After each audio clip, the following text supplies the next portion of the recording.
Portugal, of course, played a national soccer match yesterday. Now it's a chance for their rugby team.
Lovely moment there for Portugal, David.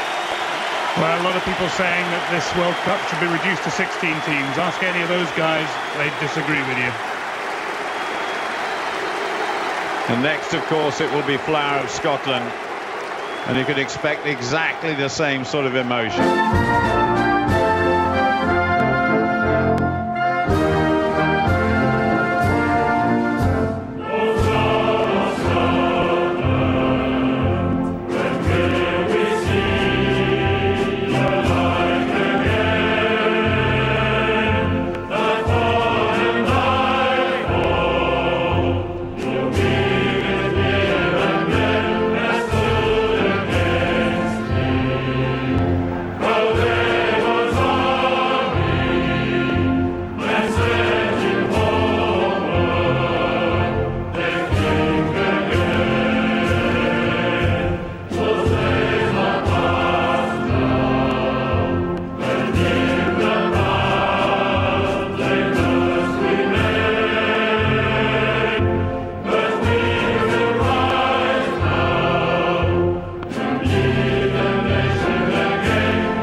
Not quite as animated as Portugal, but nevertheless a very important moment indeed for the Scottish national side.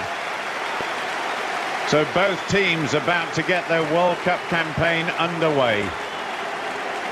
There is the Scottish starting lineup, and as I was saying, certainly a very important moment for the half-back pairing, and a very, very strong group of forwards, led by the captain, Jason White. And of course, with his back row of Alistair Hogg and Simon Taylor as well, that is going to be a real handful for the Portuguese. I'm very interested as well in the progress of Pedro Leal at fullback there. You can expect to see him come into the line as many times as possible. He's a devastating runner when he's got the ball in his hands. But will the Portuguese get good quality possession? Led there by the number 8, Vaso Uva. There is the referee Steve Walsh taking charge of his first World Cup campaign in 2007. Very, very experienced international referee. And it is Portugal to kick off. So Portugal up against Scotland. Saint-Étienne, absolutely perfect, the stadium. The turf looks absolutely immaculate. The organisers here have done an excellent job.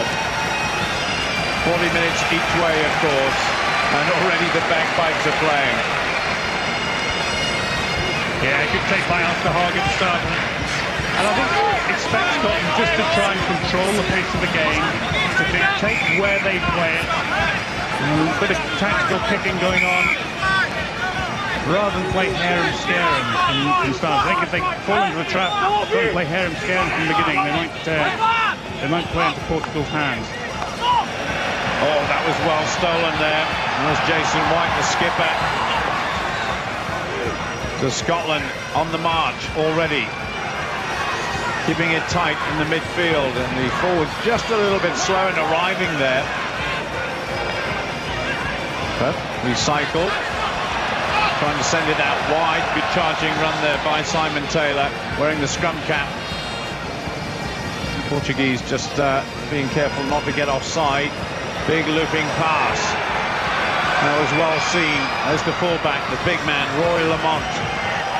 Weighs over 100 kilos. And when he gets moving, well, it could be absolutely devastating for the opposition, but there was a wild tackle there by Portugal, so Scotland will get the first penalty. Just coming in at the side, a little bit over-enthusiastic there. There you see the ball still covered by the back foot, coming in at the side, offside. David Mateus, prolific try scorer on the IRB 7th circuit. He certainly is. So a chance at the first line-out as that kick goes deep into Portuguese territory by Dan Parks. And Parks born in Australia, but certainly been an integral part of the build-up here And stop. for Scotland. The first chance for a throw by Scott Lawson. I'll expect a catch and drive. Right to the back. They roll round quickly, the forwards quickly in attendance, but actually Portugal trying to roll around that maul. But now the maul beginning to gather a bit of momentum, and this is certainly where Scotland could outgun the Portuguese forwards. This is very, very good control indeed by Scotland. They've gained about 10 metres and another 10 to go. Mike Blair just standing at the back there, the Scottish scrum half, sending his forwards on up to the 5-metre line now. Now they would like to see the ball. Away it goes. Little missed move there, bouncing off the head of Rob Dewey, I think it was. So disappointing end to that passage of play by Scotland. I think possibly miscommunication in the midfield there. Did he beat me then? Okay. Rob Dewey came on the short ball and Dan Parks expected him to have a cutout pass.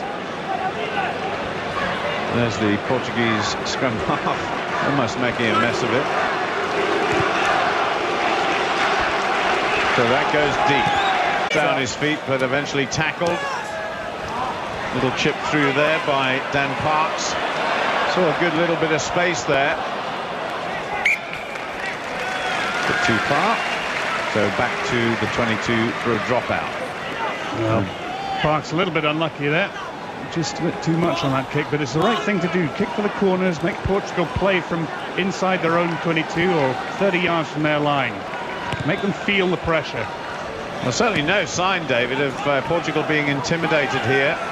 There's Simon Taylor. He's had quite a few injuries in his time as an international player, but he's certainly one of the most talented Scottish forwards there. And once again, Lamont gets going. I'm very impressed with this guy when he gets the bit between his teeth. Little long pass there, that was disappointing. Well, he's a hard man to stop. He's a big unit, strong and fast. Time off. Had a fantastic season when he burst onto the season, and in his first year, a little bit more subdued the season after that.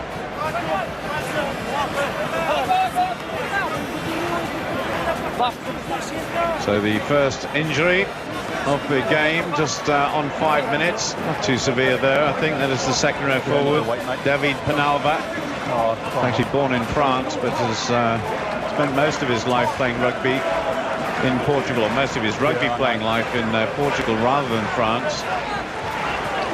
He's being partnered there today by Gonçalvo Uva, one of the Uva brothers. The other one is in the back row wearing number 7. So chance for the Scottish scrum to impress here. Just wonder what the weights of the two scrummages are. And certainly the front row forward, Rui Cordeiro, wearing number 1 on the far side, is absolutely massive in terms of his body weight. Hidden shoulders, up high. Let's have a listen to Steve Walsh. Hidden shoulders. Crouch, touch, pause, engage. There we are. There are the pack weights, and there is a considerable difference. And that may be telling. Big drive by Scotland. Up to the 22. And the two bodies just getting in the way of the scrum half there. Jose Pinto. A bit of a desperate clearance there by Cardozo Pinto.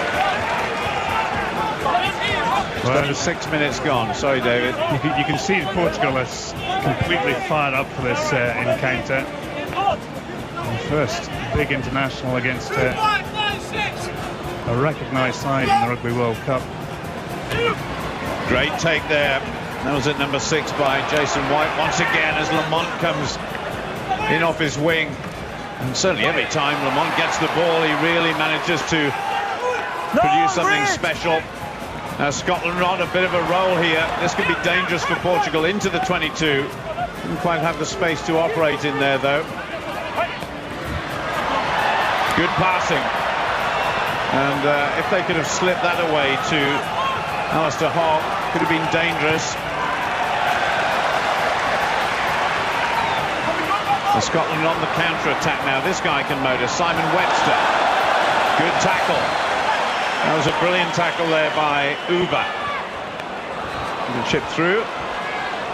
Nobody's really going after it, though, and will run out into touch. So mixed fortunes there for Scotland. Well, I think Marcus Tirola would have been better to ship it to the big man, Alistair Hogg. A little bit of space. It's a lovely kick by Rob Dewey again, getting in behind the Portuguese defence, forcing him to throw in at the line-out. And I expect Scotland will want to attack the Portuguese line-out. I'm sure they're bigger than them. Scott Murray, one of the best line-out exponents that Scotland have had for a long time. Now you can expect Scotland to attack this throw-in. Joaquim Ferreira. Oh, superb. Scott Murray, the man you were just talking about there. That was brilliant. And no overlap here, so it's route 1 straight towards the Portuguese line. Now they've got good second phase possession. The number 8, Simon Taylor, almost bursting through there. Good pickup by Ewan Murray. Good support coming in from Nathan Hines. Scotland can move it across, but Portugal was certainly coming up very, very quickly there in defence. Oh my goodness. Almost put themselves in a dangerous position, but the winger there breaking out very quickly, Pedro Cavallo. Fly half now. Only one thing on his mind, get it as far away as possible. Good kick by Pinto. Well, it's been interesting. When Scotland had kept it tight, they've been going inside, passing back inside rather than going wide. It's been effective for them, but again, that sort of centre combination, Marcus Tirola, a really untidy pass to Rob Dewey, which he just couldn't hold. But I think it's the right thing for Scotland to do, to play it tight, not to put any width or looseness on the game early on. A slight injury there to Cavallo, but play continues. Again, route 1 seems the preferred option.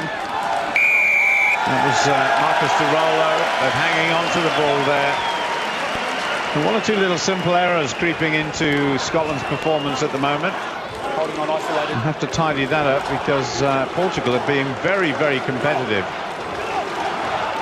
There's certainly no lack of commitment from Portugal, and 3 tacklers there on Marcus Tirola. And just hung on to it. Conceded the penalty, but Scotland won't worry too much about competing at the line-outs. You know, they've taken a couple of balls against the head already. They've got a very, very big pack. I'm not too sure about the tactic of just kicking the ball away into touch here, because Scotland have won 2 line-outs on Portugal's throw-in here. And once again, that's almost 3 out of 3. Good driving run there by Alistair Hogg. He's gained about 10 metres already, and that was good hands by the scrum half. So just outside Portugal's 22, and once again an opportunity for Scotland to attack. The ball just comes popping out like a bar of soap there. Good run there from Hines, but a loose ball. Advantage to Scotland. Oh, my goodness. Hands the off. ball is flying all over the place at the moment. Now, can Scotland settle? No, there was a knock on, so there'll be a scrummage, and it will be Scotland's put in. Well, a great position for the scrummage. Just a little bit scrappy. And some of the big The big units coming into play for Scotland. Nathan Hines there. Simon Taylor's had a good few carries. Alistair Hogg. So Mike Blair getting ready to put the ball in, but they'll have to reconstruct.